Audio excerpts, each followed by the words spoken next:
Over 2,000 years ago, a blind poet named Homer, along with other ancient authors, began recording the tales of a dark and formless void. Before the sun crossed the sky or the oceans filled their basins, there was only chaos. From this emptiness emerged the first primordial beings, including Gaia, the earth, and Uranus, the sky. They united to produce 12 children known as the Titans, but Uranus proved to be a cruel father, locking his offspring deep within the crust of the earth to ensure they could never challenge his authority. Desperate to free her children, Gaia fashioned an indestructible sickle and gifted it to her youngest, strongest son, Cronus. When Uranus next descended to lie with Gaia, Cronus ambushed him, violently slicing off his father's genitals with the blade and claiming the cosmos for himself. Absolute power quickly bred paranoia. Warned by a prophecy that one of his own children would eventually overthrow him, Cronus adopted the cruelty of his father. As his sister and wife, Rhea, gave birth to a new generation of gods, Cronus swallowed each infant whole to ensure none would ever rise against him. From its very inception, the Greek universe relies on a repeating cycle of fear and familial betrayal. Generation after generation, supreme power is maintained through unspeakable violence against one's own blood. Unwilling to lose her final child, Rhea formulated a deception. She hid her newborn son Zeus on a remote island, and instead handed Cronus a large stone wrapped in swaddling clothes. Blinded by his anxiety, the Titan consumed the rock, entirely unaware that his doom was growing strong in exile. Upon reaching adulthood, Zeus returned to confront his father. He forced Cronus to regurgitate his swallowed siblings, who had grown to maturity within the Titan's stomach. Reunited, the brothers and sisters waged a brutal 10-year war against their father's generation. To break the stalemate, Zeus released the monstrous Cyclops from the depths of the earth. These legendary craftsmen forged weapons of unimaginable power, a helm of invisibility for Hades, a massive trident for Poseidon, and a mighty thunderbolt for Zeus, decisively turning the tide of the conflict. With the Titans defeated and imprisoned in the deep abyss of Tartarus, the three victorious brothers divided the cosmos. Poseidon claimed the seas, Hades took the realm of the dead, and Zeus received the sky, establishing the highest peak of Mount Olympus as his eternal throne. Zeus successfully brought order to the universe, but this new divine hierarchy was not based on benevolence or justice. It was forged in blood, built on the bones of the Titans, and maintained through absolute dominance over all creation.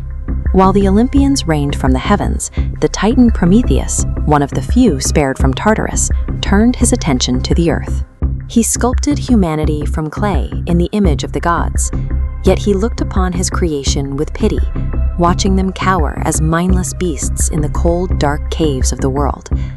Defying Zeus's strict hierarchy, Prometheus scaled Mount Olympus and stole the primordial flame. He delivered this fire to humanity, handing them the power to forge tools, leave their caves behind, and build civilizations independent of divine charity. When Zeus looked down and saw the earth illuminated by campfires and forges, his fury was immediate. He chained Prometheus to the side of a mountain, condemning the immortal Titan to daily agony as a giant eagle descended to feast upon his perpetually regenerating liver. Punishing Prometheus was not enough. Zeus needed to cripple humanity itself.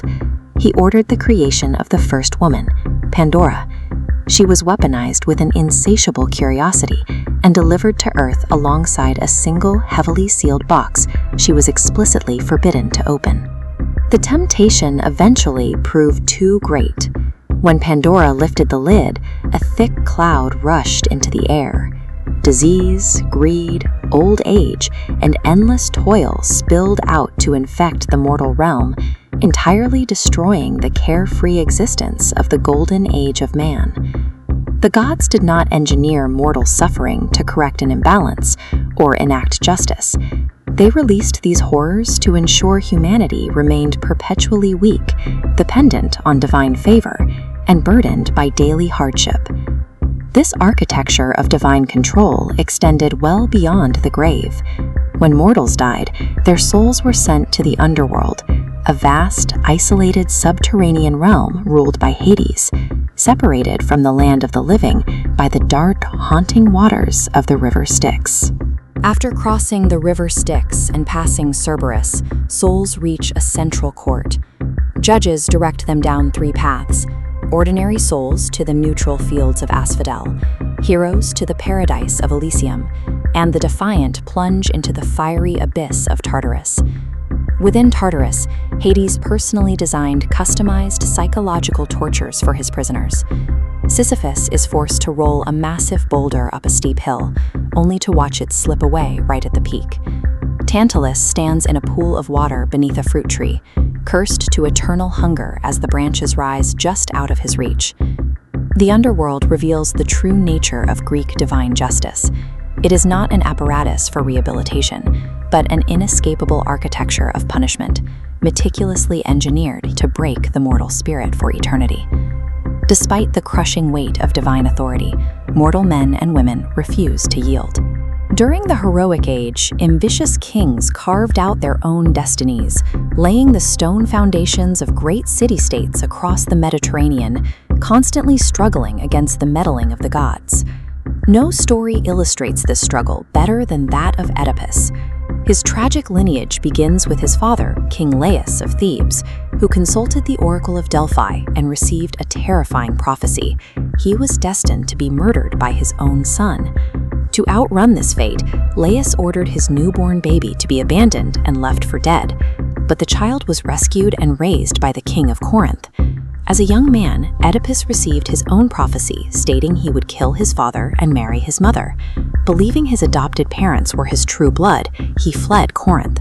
On the road, he engaged in a minor dispute and killed an aggressive older man, unaware it was King Laius, before arriving at Thebes and solving the riddle of the Sphinx to save the city.